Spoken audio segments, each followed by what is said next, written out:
Good morning, নমস্কার, শুভ সকাল যারা যারা আমার ব্লগটা দেখছো। এই যে আমার সাইকেল।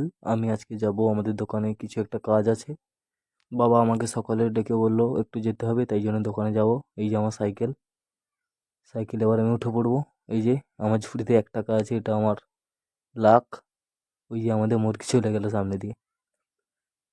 ঘর থেকে বেরিয়ে সামনে ঢালি রাস্তা, একটু তাড়াতাড়ি যেতে হবে। দেখতে পাচ্ছ সকালে অল্প কুয়াশা আছে, এখন প্রায় 6:30 বাজে। কুয়াশা আছে অল্প চারিদিকে। আমাদের রাস্তাটা এরকমই হয়, ঘর থেকে বেরোলে ঢালাই, তারপর ওই ভাঙা ইটের, চলারই অযোগ্য রাস্তা একদম। ছোটবেলা থেকে দেখছি রাস্তাটা চেঞ্জই হয়নি, একদম ছোটবেলা থেকে দেখছি রাস্তাটা এরকমই আছে। বর্ষাকালে তো একদম বেরোনোই যায় না, হেঁটে হেঁটেও যাওয়া যায় না, এমন হয়ে যায় রাস্তার অবস্থা।